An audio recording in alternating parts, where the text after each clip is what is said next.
پچھلے کئی سو نہیں کئی ہزار سالوں سے پائریسی شپنگ انڈسٹری کے لیے ایک بہت بڑا مسئلہ رہی ہے۔ پہلے پائریٹس اتنے ایڈوانسڈ نہیں ہوتے تھے، لیکن اب ماڈرن ٹیکنالوجی کی مدد سے جہاں پائریٹس بھی ایڈوانسڈ ہوئے ہیں، وہیں اینٹی پائریسی ٹیکنیکس اور ویپنز بھی ایڈوانسڈ ہو چکے ہیں۔ گڈز ٹرانسپورٹ ویسل ان کا مین ٹارگٹ ہوتی ہے، کیونکہ اس قسم کی شپ میں کم سے کم کریو ہوتا ہے، جبکہ ان میں کروڑوں ڈالر کی مالیت کے گڈز جا رہے ہوتے ہیں۔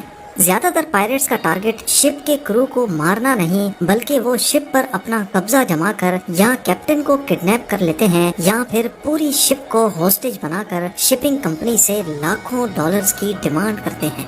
یہ ایک دو نہیں بلکہ کئی بوٹس میں سوار ہو کر آتے ہیں، جس میں پائریٹس کی تعداد ہزاروں میں بھی ریکارڈ کی جا چکی ہے۔ سب سے پہلے تو یہ ویسل کے قریب پہنچ کر گولیوں سے کیپٹن کو ڈراتے ہیں تاکہ وہ شپ کو روک لے۔ یاد رہے کہ کیپٹن کا کام صرف شپ کو ایک جگہ سے دوسری جگہ لے کر جانا ہی نہیں، بلکہ ویسل کی سیفٹی بھی کیپٹن کی ذمہ داری ہوتی ہے۔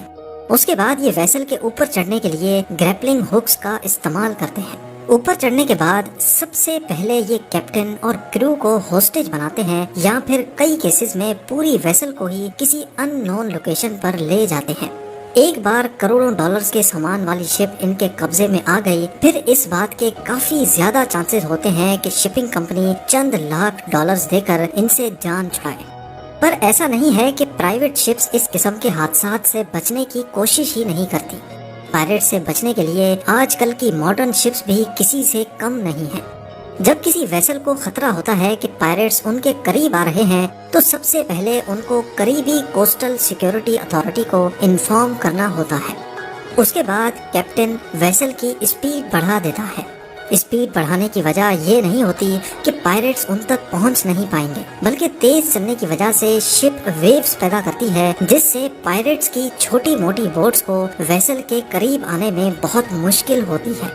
اب جب تک کوسٹل اتھارٹیز ویسل تک پہنچیں اور پائریٹس سے مقابلہ کریں، تب تک کیپٹن سمیت تمام کرو ممبرز کو پائریٹس کا ٹائم ضائع کرنا ہوتا ہے، اور اس کام کے لیے کئی ایڈوانسڈ میتھڈز کا استعمال کیا جاتا ہے، جس میں نمبر 1 پہ ہے واٹر کیننز۔ یہ واٹر کیننز تقریباً تمام شپس میں ہی لگے ہوتے ہیں، اور یہ پائریٹس کو روکنے کے لیے سب سے افیکٹو میتھڈ سمجھا جاتا ہے۔ اس قسم کی نوزل شپ یا ویسل کی چاروں سائڈز پہ لگی ہوتی ہیں۔ ایک نوزل صرف 1 منٹ میں 1350 گیلن سمندری پانی پھینکنے کی قابلیت رکھتی ہے، یعنی ہر گزرتے منٹ 5110 لیٹر پانی، وہ بھی الگ الگ نوزل سے۔ یہ اتنا زیادہ پانی ہے کہ جس سے ایک ایوریج سائز کا سوئمنگ پول صرف 10 منٹوں میں بھرا جا سکتا ہے۔ اس کا پریشر 175 PSI یا پھر گاڑی کے ٹائر میں بھری ہوا سے بھی 10 گنا زیادہ ہوتا ہے۔ اتنا زیادہ پریشر جب پائریٹس پر پڑتا ہے تو وہ ان کو بوٹ سے گرا دیتا ہے، اور حتیٰ کہ پوری بوٹ کو بھی الٹا سکتا ہے۔ میرین گریڈ اسٹین لیس اسٹیل سے بنی اس نوزل کو آپریشنز روم میں بیٹھے کرو ممبرز ایک جوائے اسٹک کی مدد سے آپریٹ کر رہے ہوتے ہیں، اور ان کو آٹو پہ بھی رکھا جا سکتا ہے۔ جب اتنا زیادہ پریشر کا پانی پائریٹس کی بوٹ پہ پڑتا ہے تو ان کی آپریٹ کرنے کی قابلیت بہت کم رہ جاتی ہے، اور زیادہ وقت وہ اپنے آپ کو سنبھالنے میں ہی لگا دیتے ہیں۔ اگر پھر بھی وہ ویسل کے قریب پہنچنے میں کامیاب ہو جائیں، یا ان کے پاس کوئی بڑی یاٹ ہو، تو واٹر کینن کا نشانہ ان کی یاٹ پر کر کے اس کو دور دھکیلا جا سکتا ہے۔ نمبر 2، واٹر کینن کے علاوہ کئی شپس میں اس طرح کے ویلز بھی لگے ہوتے ہیں، جس سے پائریٹس کی بوٹ کے اندر پانی بھرا جاتا ہے۔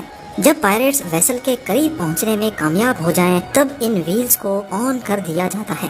اس میں سے نکلنے والے پانی کی وجہ سے پائریٹس کی بوٹس میں پانی بھر جاتا ہے اور بوٹ کی اسپیڈ کم ہو جاتی ہے۔